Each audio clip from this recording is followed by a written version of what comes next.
자, 세종전파교회 교회학교 여러분 안녕하세요. 안녕하세요. 네, 이번 주는 11월 20일 왕국주일, 우리가 주보에서 본 대로 왕국주일이고, 이 왕국주일은 우리가 교회의 달력에서 가장 마지막에 있는 주일입니다. 그리고 다음 주는 그러면 교회 달력의 처음 시작인 대림절이 시작이 되겠죠. 그러니까 우리는 이번 주에 교회 달력에서 가장 마지막인 왕국주일. 자, 이 왕국주일의 뜻이 뭘까요? 왜 이름을 왕국주일이라고 이름을 붙였을까요? 왕국을 만들었던 주일. 왕국이 만들어진 주일. 오, 그렇습니다. 자, 그렇다면 우리 예수님을 믿고 따르는 그리스도인들이 우리의 왕으로 고백하시는 분은 누구일까요? 하나님. 하나님. 그리고 예수님. 그렇습니다. 우리는 우리의 예수님께서 우리의 주님이시고 우리의 왕이십니다를 고백하는 사람들입니다. 그리고 그 주님께서 이 땅에 오셔서 하나님 나라를 이미 만드셨고, 그리고 그 하나님 나라를 이 땅 위에 우리들을 통해서 하나님 나라를 만들어 가실 겁니다 라는 고백을 하는 주일이 바로 이 왕국주일입니다. 자, 오늘 우리가 말씀 속에서 이 고백을 하고 있는 사람을 한 명 더 이 말씀 속에서 만나보도록 할 텐데요. 우리가 그것을 기억하면서 주님이 우리의 왕이십니다, 주님이 우리의 주님이십니다 하는 것이 어떤 의미인지 한번 생각하면서 우리 함께 예배로 들어가 보도록 하겠습니다.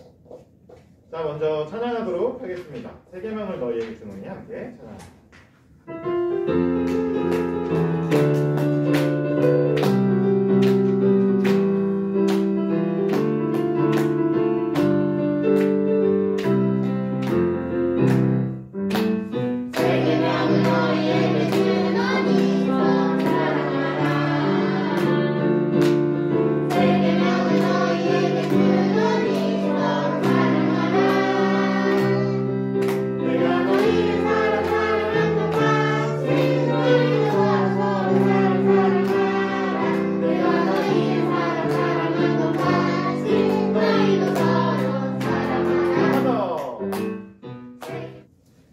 우리가 방금 찬양한 것처럼 이 시간, 이 자리에 우리가 함께 모여서 우리의 왕이신 하나님을 예배하기 위해 모였습니다.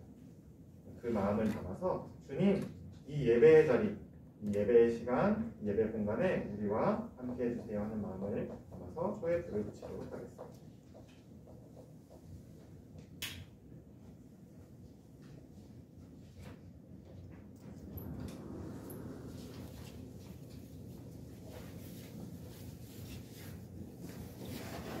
우리가 방금 밝힌 이 작은 촛불처럼 하나님께서도 우리 한 사람 한 사람 한 사람 모두의 마음 가운데, 우리 안에 작은 불빛 하나 밝혀주셨습니다. 그리고 우리 안에 밝혀진 그 작은 불빛을 따라서 하루하루를 살아가고 또 이렇게 함께 모여 예배를 드리는 삶이 하나님을 믿고 예수님을 따르는 그리스도인의 삶입니다. 그것을 기억하면서 우리 함께 예배로 더 깊이 나아가도록 하겠습니다. 오늘 우리에게 주시는 하나님의 말씀은 사도행전 28장 11절에서 16절 그리고 30절에서 31절까지의 말씀입니다. 제가 여러분에게 읽어드리도록 하겠습니다. 여러분은 귀를 기울여서 이 말씀을 잘 들어주시기 바랍니다. 석 달 뒤에 우리는 그 섬에서 겨울을 난 디오스구로라는 이름을 붙은 알렉산드리아 배를 타고 떠났다. 우리는 수라구사에 입항하여 사흘 동안 머물고 그곳을 떠나 빙 돌아서 레기온에 다다랐다. 그런데 하루가 지나자 남풍이 불어왔으므로 우리는 이틀 만에 오디올에 이르렀다. 우리는 거기서 신도들을 만나서 그들의 초청을 받고 이래 동안 함께 지냈다. 그런 다음에 드디어 우리는 로마로 갔다. 거기 신도들이 우리 소식을 듣고서 아피온 광장과 트레스 마을까지 우리를 맞으러 나왔다. 바울은 그들을 보고 하나님께 감사를 드리고 용기를 얻었다. 우리가 로마에 들어갔을 때 바울은 그를 지키는 병사 한 사람과 함께 따로 지내도 된다는 허락을 받았다. 바울은 자기가 얻은 셋집에서 꼭 2해 동안 지내면서 자기를 찾아오는 모든 사람을 맞아들였다. 그는 아무런 방해도 받지 않고 아주 담대하게 하나님 나라를 전하고 주 예수 그리스도에 관한 일들을 가르쳤다. 이는 하나님의 말씀입니다. 하나님 감사합니다. 우리는 교회 달력의 마지막 절기를 보내고 있습니다. 이번 주가 교회력의 마지막 절기입니다. 교회 달력에. 그리고 우리는 오늘 사도행전의 가장 마지막 이야기를 나누게 되었습니다. 자, 여러분, 우리가 쭉 살펴봤지만 이 바울이 예루살렘에 있을 때부터 그리고 이 로마로 올 때까지 바울의 신분이 어땠나요? 바울의 모습이 어땠나요? 바울이 로마 시민으로 당당하게 여행을 가는 사람으로 로마에 왔나요? 네, 아니었습니다. 바울은 예루살렘에서 잡혀서 재판을 받기 위한 사람이에요. 그러니까 아직 죄인까지는 아니지만 재판을 받아야 되는. 너는 죄가 있어? 아니네, 이 사람은 죄가 없어 하는 걸 이 재판장에서 가서 법원에 가서 이렇게 판결을 받잖아요. 그거를 기다리는 사람으로 이렇게 어쨌든 이렇게 손을 묶여서 다녔던 사람이었어요. 그 모습으로 죄인은 아니지만 재판을 받아야 되는 사람의 모습으로 로마로 들어오게 됩니다. 자, 그런데 이 로마에서 바울에게 이렇게 하라고 합니다.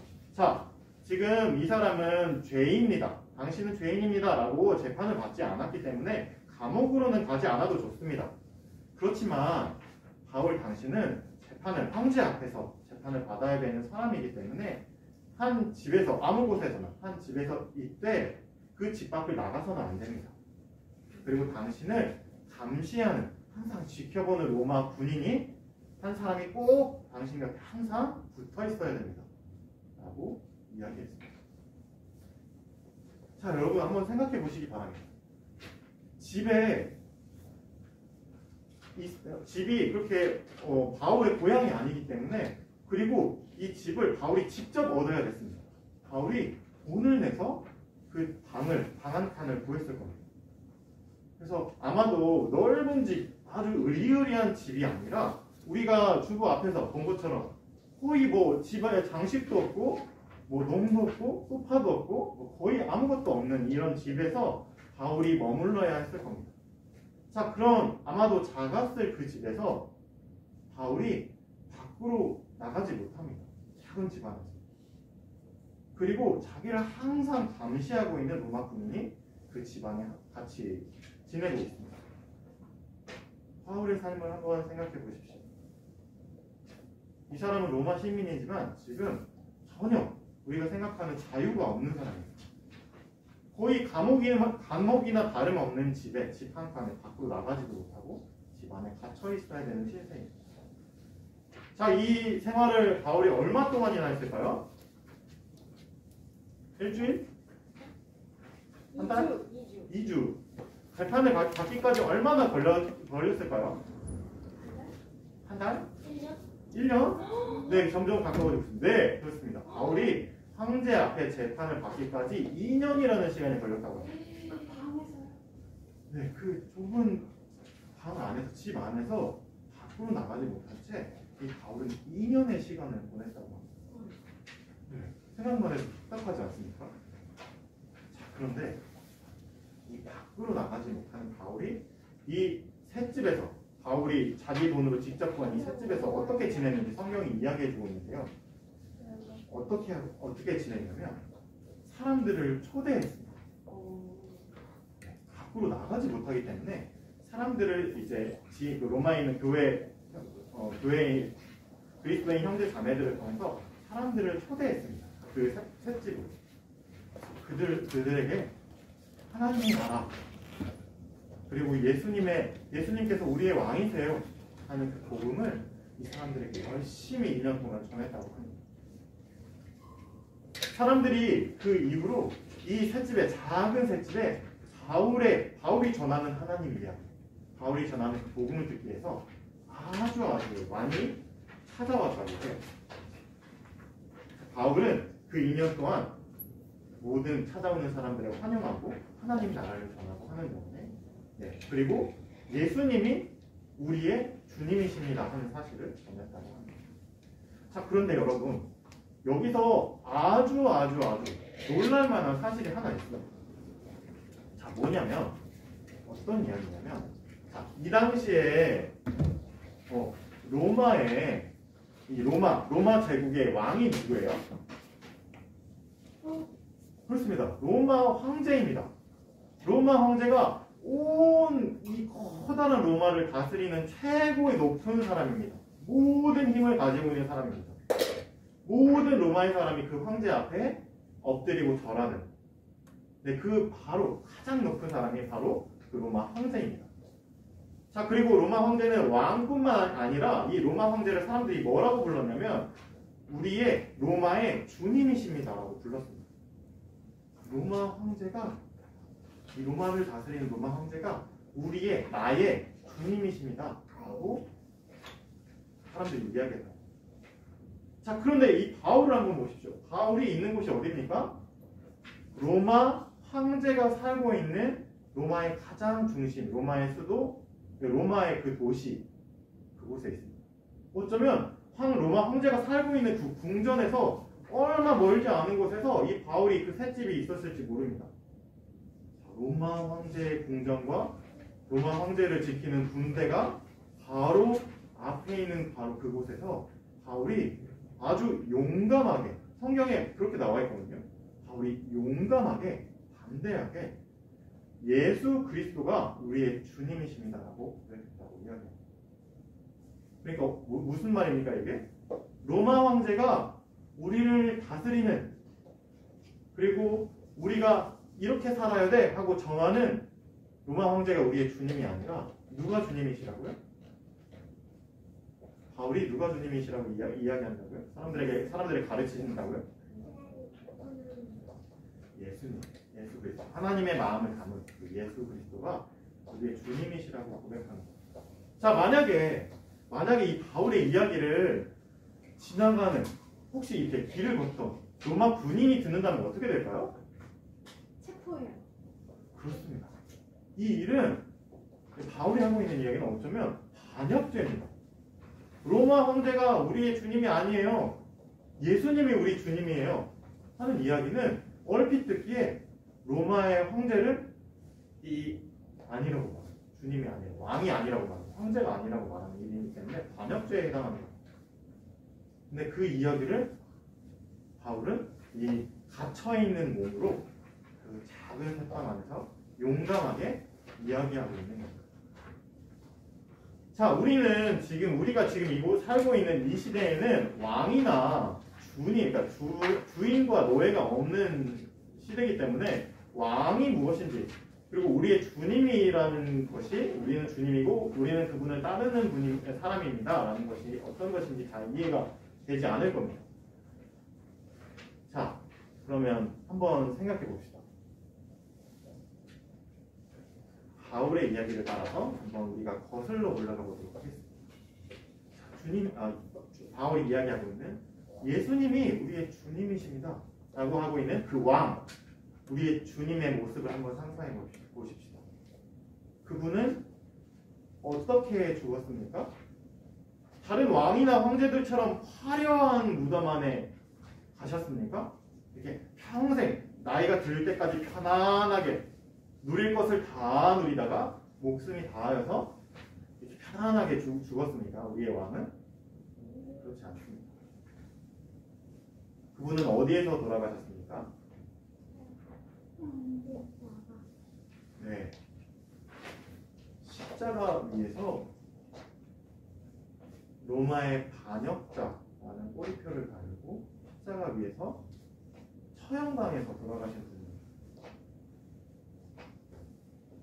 바울이 고백하는 주님의 머리 위에 쓰여진 것은 무엇입니까? 로마 황제가 쓰는 월계관, 승리를 상징하는 월계관, 혹은 금이나 보석으로 화려하게 만들어진 왕관이었습니까? 아주 무거워서 뭐 고개가 이렇게 기웃등기웃등할 정도로 화려한 왕관을 쓰고 계셨습니까? 네. 성경 말씀에 보면 그분은 가시로 된 멸관을 로마 군인들이 조롱하기 위해서, 놀리기 위해서 뾰족한 가시로 만든 관을 그 머리 위에 씌웠다고 성경이 적어주고 있습니다. 자, 그렇다면 좀 더 돌아가 봅시다. 그 예수님, 바울이 주님이라고, 우리의 왕이라고 고백하는 분은 어떻게 사셨습니까?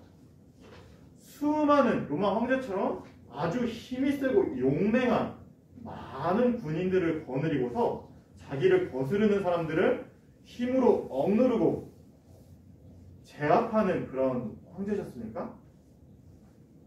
그런 왕이셨나요? 그 주님, 그 왕께서 가까이 한 사람들은 누구입니까? 아픈 사람. 지위가 높은 사람이었나요? 돈이 많은 사람들이었나요? 아니면 힘이 센 사람들이었나요? 몸이 아픈 사람. 네. 그 주님께서, 그 왕께서 그 곁에 두시고 가까이 가시고 찾아갔던 그 사람들은 가난한 사람들, 돈이 없는 가난한 사람들, 치료를 받지 못한 아픈 사람들, 사람들에게 손가락질 받고 으이구 저 더러운 죄인이라고 해서 아무도 가까이 가지 않는, 사람들이 모두 다 꺼려하는 그 죄인이자 더러운 사람들이라고 손가락질하는 그 사람들에게 예수님은, 그 주님과 왕은 찾아가셨어요. 자, 그러면 이제 그 왕의 맨 처음 시작으로 거슬러 올라가 봅시다. 바울의 주님, 그리스도인의 왕은 화려한 왕궁에서 빰빠레 빰빠바밤 하는 나팔 소리를 들으면서 태어나셨습니까? 아니면 비단으로 된 멋진 이불 포대기에 이렇게 감싸져서 따뜻한 이런 사람들의 우와 우리의 왕자님이 태어났어 이런 축하를 받으면서 태어나셨습니까? 어디서 태어나셨죠? 마국간.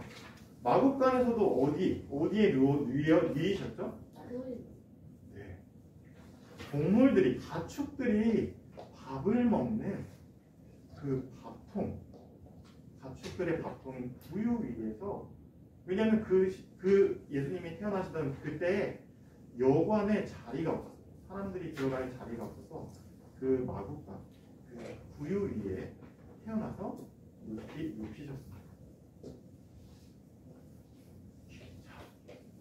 오늘 그럼 그 예수님께서 태어나신, 다음 주가 대림절인데 예수님의 태어나심을 간절히 기다리는 대림절인데, 예수님이 태어나신 그 마국간을 한번 여러분들이 상상해 보시기 바랍니다. 그 마국간에 어떤 동물들이 있었을까요? 그 마국간에 누가 찾아왔었죠? 우리 주님이 태어나셨대 하고 기쁜 소식을 천사에게 듣고서 누가 막 달려왔었죠? 그리고 거기서 요셉과 마리아, 엄마 아빠, 그 왕의 엄마 아빠인 요셉과 마리아는 어떤 모습으로 있었을까요? 그 모습을 한번 상상해 보시기 바랍니다. 성경은 그 모습이 바로 우리 그리스도인들 삶이고 그리스도인들이 모인 교회의 모습이라고 이야기합니다. 그리고 오늘의 이 사도행전의 마지막 모습을 다시 한번 돌아가 봅시다. 앞으로 쭉 거슬러서 짜잔 하고 왔습니다. 바울이 2년 동안이나 밖으로 나가지 못하고 갇혀있는 이 공간, 여러분들 주보 그림을 한번 보십시오.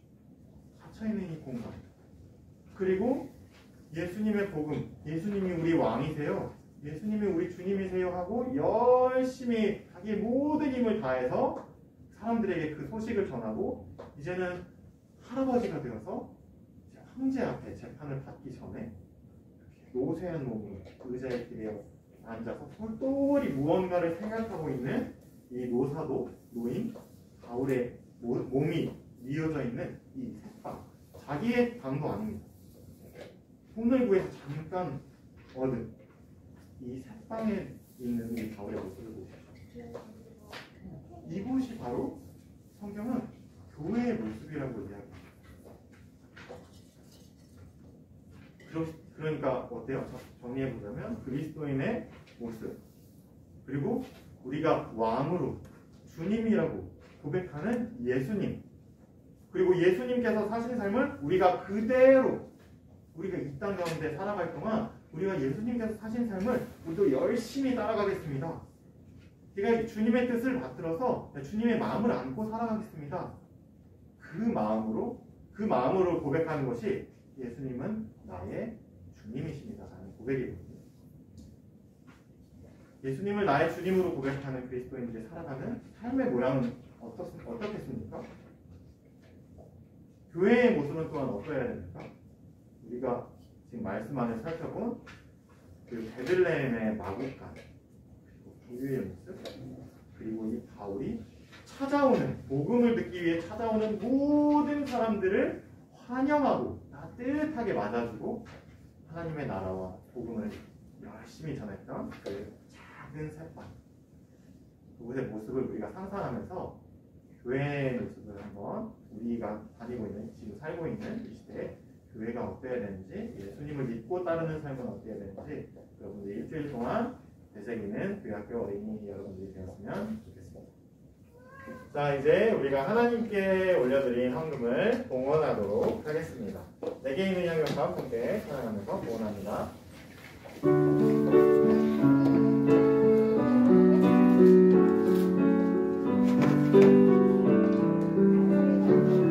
아직 천천히 기다려주세요. 내게 있는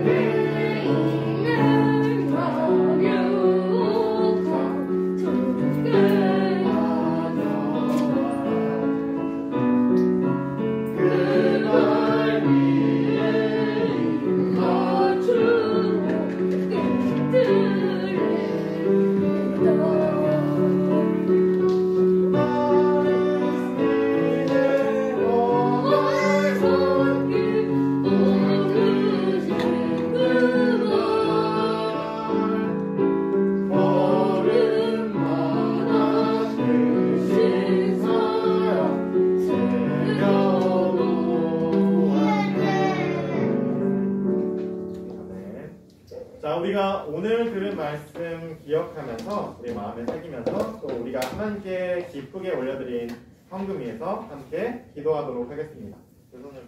하나님, 오늘은 하나님의 말씀을 통해서 사도행전의 마지막 나이가 많이 들어서 할아버지가 된 사도 바울이 그 재판을 받아야 되는 그 사람의 신분으로 자기의 고향집도 아닌 작은 빌린 방 안에서 사람들을 따뜻하게 맞아들이고, 그리고 용감하고 담대하게 그 황제의 궁이 있는 그 로마에서 황제가 아니라 예수 그리스도, 그분이 우리의 주님이심을 용감하게 고백하는 그 말씀의 이야기를 함께 살펴보았습니다.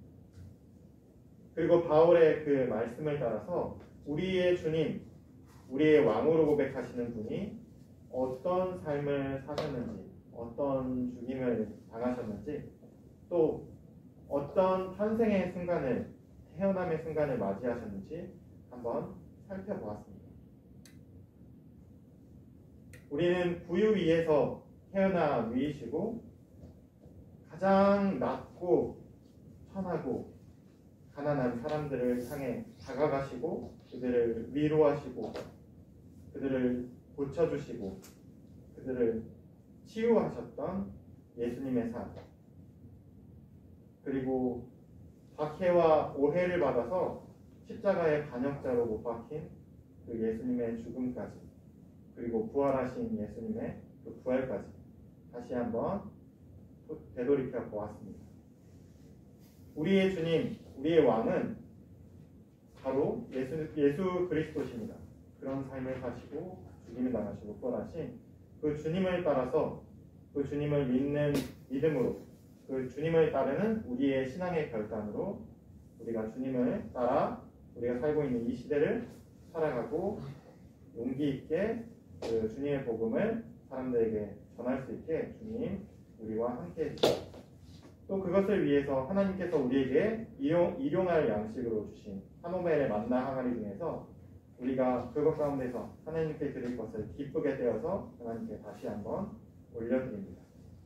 이 물질이 쓰여지는 곳곳마다 소외되고 가난하고 병들고 슬퍼하고 있는 우리의 이웃들이 주님의 복된 소식을 듣고 그들 곁에 찾아가시고 그들을 위로하시고 고쳐주시는 분이 바로 우리의 주님이심을 고백하는 그 기쁜 소식을 듣고 그들도 다시 한번 힘과 용기를 얻어서 이 세상을 용기 있게 살아가는 하나님의 자녀들이 될 수 있도록 하나님 축복해 주시고 그들을 다시 한번 일으켜 주세요. 감사드리며 예수님의 이름으로 기도합니다. 아멘.